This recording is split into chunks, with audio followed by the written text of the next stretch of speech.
thinking about this panel, preparing, getting on my warm clothing, and I came across an article. It was a Harvard Business Review. And the article was titled, Do Women Lack Ambition?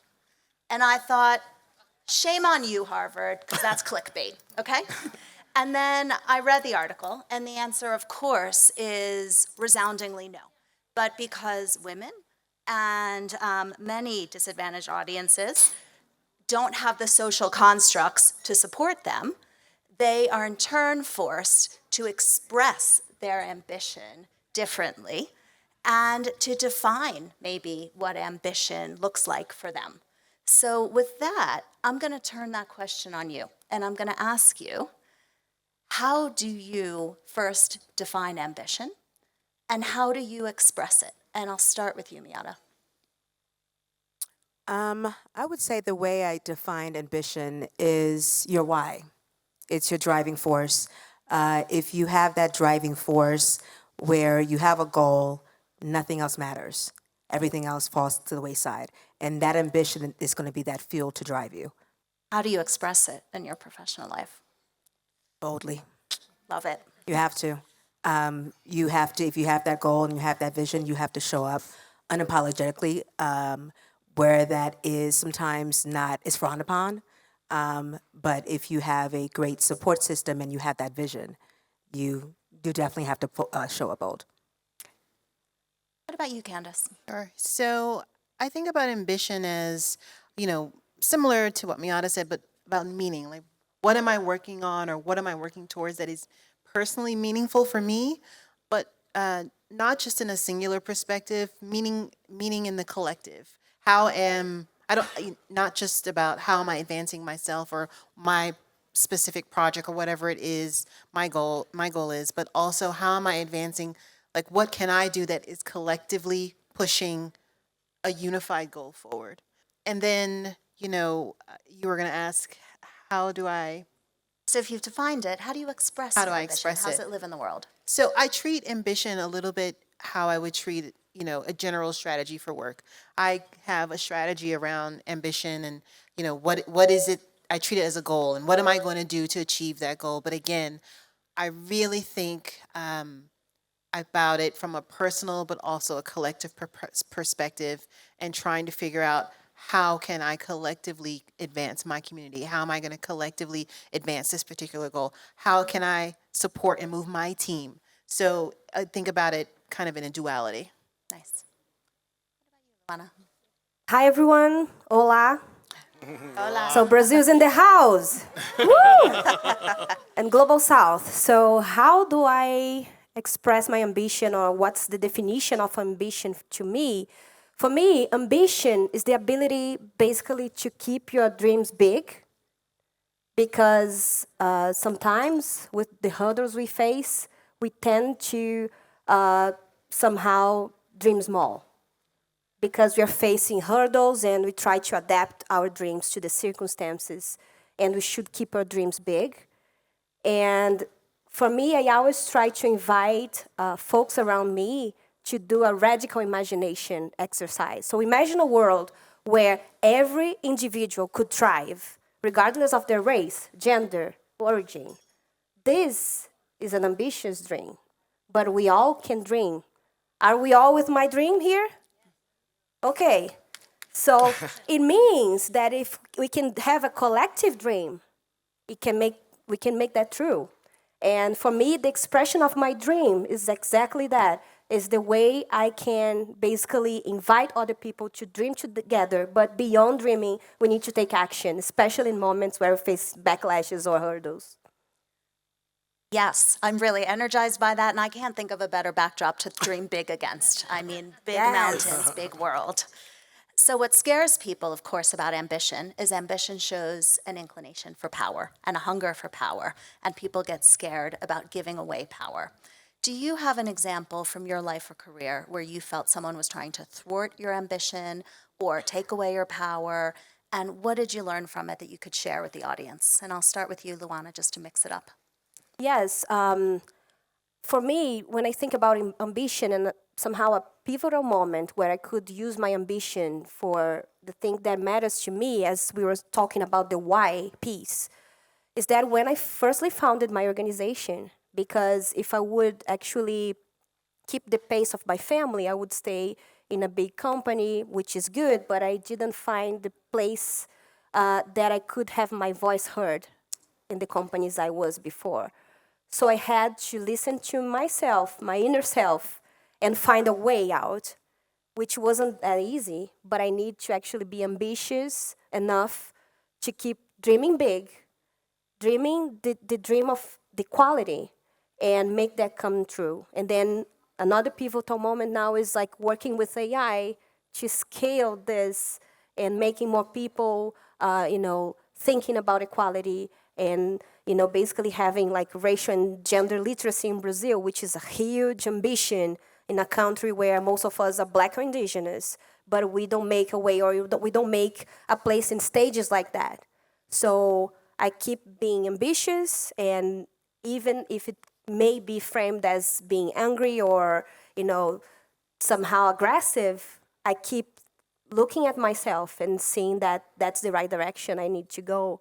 And I invite others to see your inner self, also do like therapy or other exercises to keep your voice inside still heard and keep dreaming big. Aubrey, can I add? I think one of the things that is interesting about ambition, especially when you think about Black and brown communities, is we've sort of historically been discouraged to be very bold and out front with that. We've, as you know, assimilation is a skill that you learn over time, and you think that's how you advance. As a business leader, I want ambitious people. I need to know who's ambitious, who's going to dream big and imagine. So I think I would challenge us, and I know that's what the purpose of the panel is, to just lean in and think differently about ambition. We have to, it's really incumbent upon us as Black and brown executives to change the perception, the construct. So I love your story about owning it and leaning in, but I think we have to redouble those efforts because it is culturally, it's not as comfortable and not as normal for us. And I say that as a Black CEO, truthfully, as well. So I think I appreciate the comment. Dennis, do you want to add to that and talk about your Sure. experiences? I think a lot of times we forget why we're in the room, or we're being made to forget why we're in the room.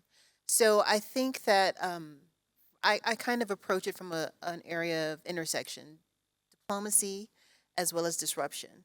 You're at the table for a reason, and a lot of times people are uncomfortable with what you have to say, or that they really want to hear their own voices the most, but you're there for a reason. So a lot of times you have to push, and I've had plenty of examples where I've had to push myself to be the disruptor in the room, to have my voice heard.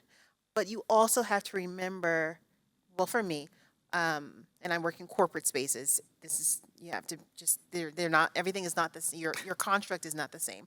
But in these spaces, I think about it at the intersection between diplomacy and disruption.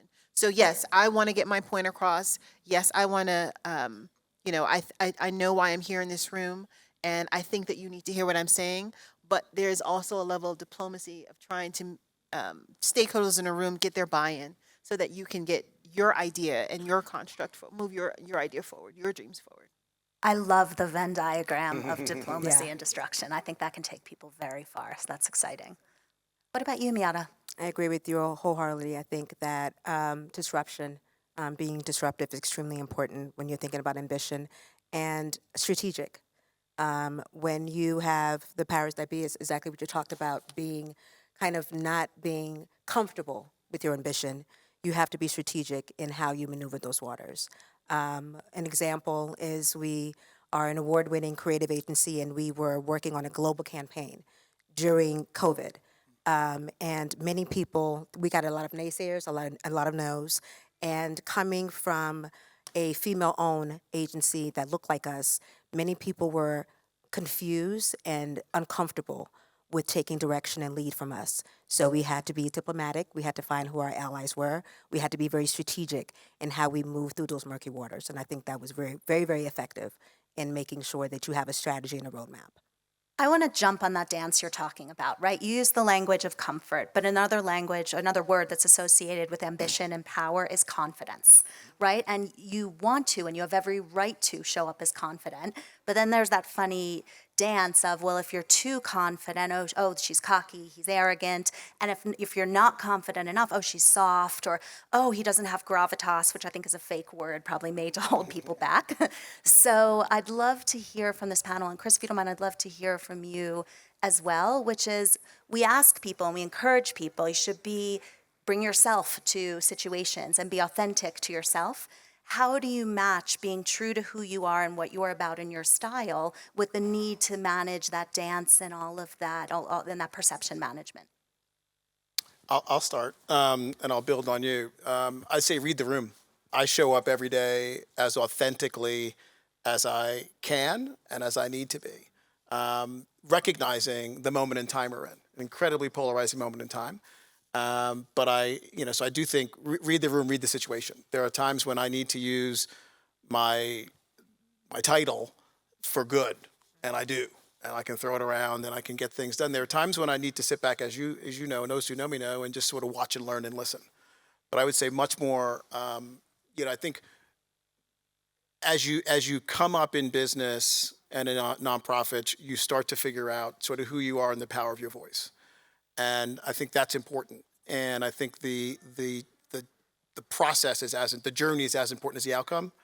So I would encourage us to not try to be our authentic self and prove that we can do that every day, every minute of the day, because there is a sort of a diminishing return on that. But in those moments that matter, I think that's really important. And I would lean into that. Nice. Candace, do you want to build on that? Well, I think I was going to say it's very similar to reading the room and understanding where diplomacy is necessary. But ultimately, I think sometimes you're going to make people uncomfortable, and you also have to understand when and where those moments need to happen. And that goes into what you're saying about reading the room. But I think it's necessary sometimes for people to, for lack of a better term, people are going to try you. And you ultimately have to figure out what is the right moment to I don't want to use the word attack, but to address or to be direct or to have that conversation.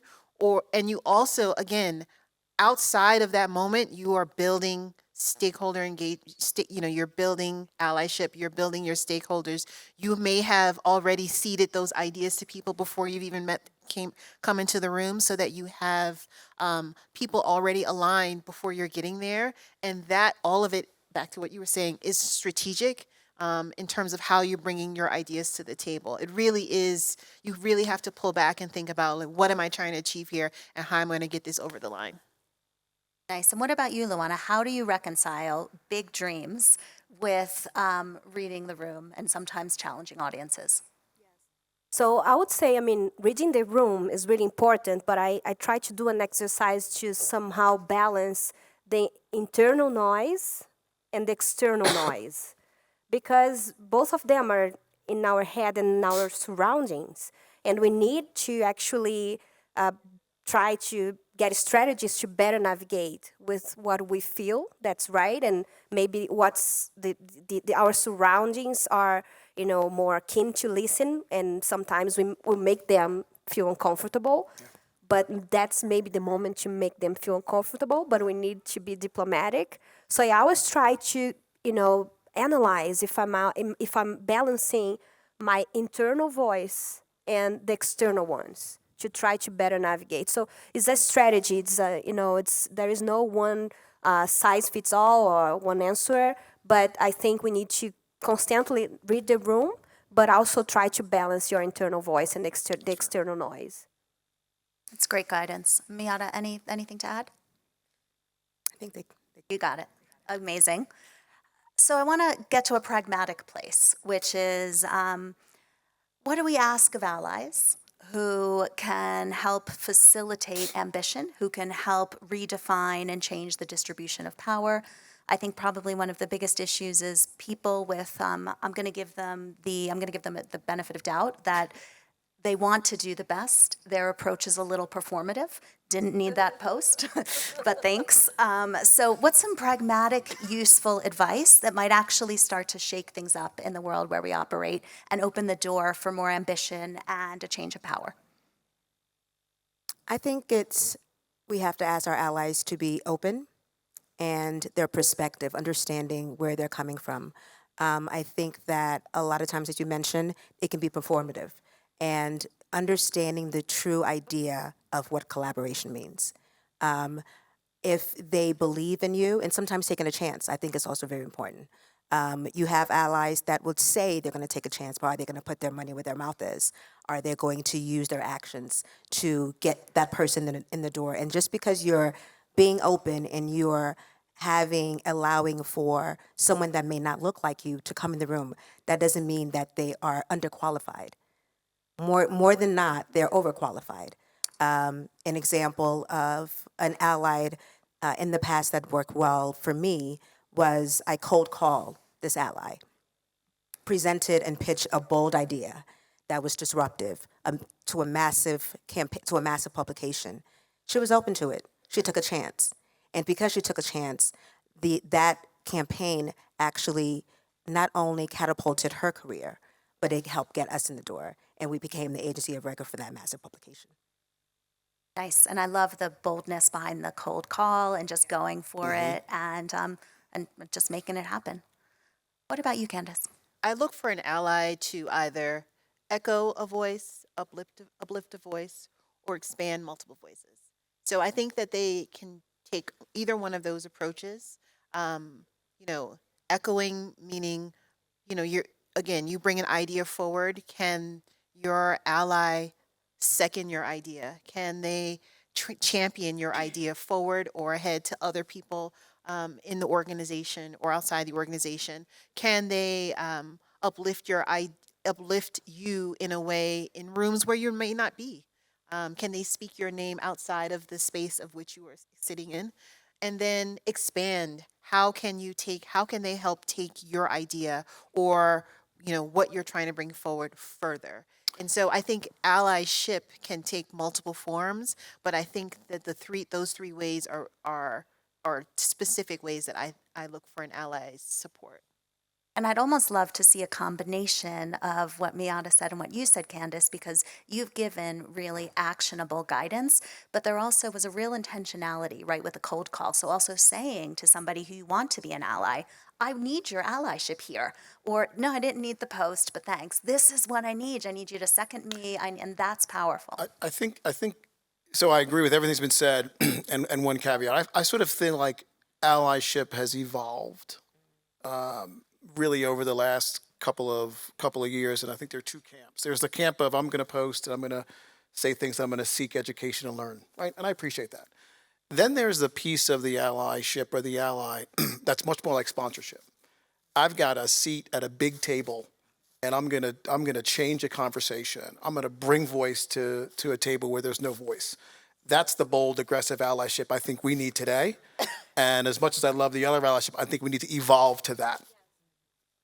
I would love to add on that because for the executives we coach in Brazil, we try to make them as much sponsors as possible because being an ally, especially if you need to be an active ally. It means that you need to be a sponsor. And also, we try to coach the executives there to see allyship not as a favor, but as a win-win situation. So the allies are winning, are actually earning repertoire. They are building bridges. They are getting new ideas, and they are getting new connections with people that they could not have in another way. So it's a win-win situation. It should not be a hierarchy where I teach you. It's not about teaching someone. It's about building a win-win situation where everybody wins. And therefore, it's something that can help the growth of the company, can help the personal growth. So it's a win-win situation.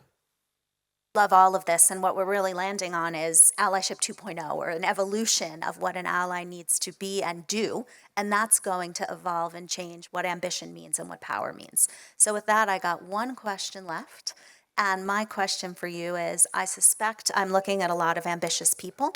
I also suspect that ambitious people are going to seek out this content. They know they can learn from Inkwell Beach. They know they can learn from everyone sitting up here.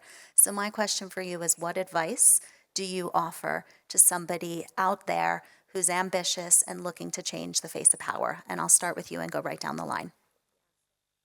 For those who are ambitious like us, I would say nurture your big dreams, but also don't forget to rest. Because because sometimes we are very workaholic and ambitious, but we are burned out, right? And therefore, I brought here a quote from Tricia Hersey, from the book Rest is Resistance. So she says, and obviously she's echoing our ancestors, but she says, I refuse to use my body to the brink of exhaustion and destruction. So keep your dreams alive, but remain alive too, right? So yeah. Really, really like that. That's the nap ministry. So I think that in terms of ambitious people, and I want to echo that I believe rest is important, but I think also perspective. And you will go through different phases of your life where different things matter.